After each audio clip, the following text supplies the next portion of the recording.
So you're saying prior to James Brown, people used to more use the word color to describe That's right. themselves. That was a 60s dynamic. The colored person was the 50s and 40s. Negroes were the 30s and 20s and back through history, through to slavery. So James Brown in the 60s came up with a song called Say It Loud, We're Black and Are Proud. And the whole world jumped on that, not just America. The whole world literally jumped on that. And kids around the world were starting to say it. Say it loud, I'm black and I'm proud. Growing big afros, dancing like James Brown, talking that stuff. And within that umbrella of music was also revolution in the air. Like there was songs that inspired revolutionary activities.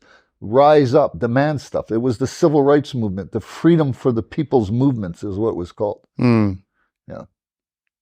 And in a way, if you kind of think about it, maybe even the past 50 years in the West has been the story of Black people's, I don't know if you want to call it unfolding, because what started then, it's kind of still going on now. Growing in their own self-identity. What we see the natives do now in Canada and North America, they're grasping onto their identities, and you see that on TV all the time now. That was us in the 60s. It was the same way. I see that as a mirror, different culture, different people, but at the same time with the same angst, the same historical content, the same disadvantages through slavery and Reconstruction, the same thing, and they're going through that now. And I see their voices being heard, and I see government money given to them, and that's all good, but I think we should join together.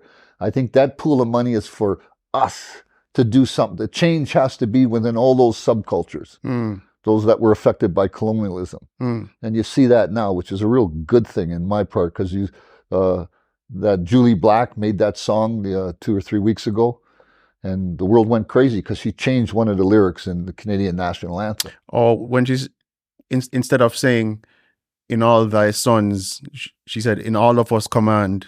Is that I think that's the one? The land. It was in the who owned the land, the native land. Yeah. Oh, you mean instead of saying our home and native land, our home, the native land, something like that. Yeah, exactly. And that caused a big change. Of course. That change there and the stuff you hear on the news, to me, is similar to the change James Brown did when he said, say it loud, I'm black and I'm proud.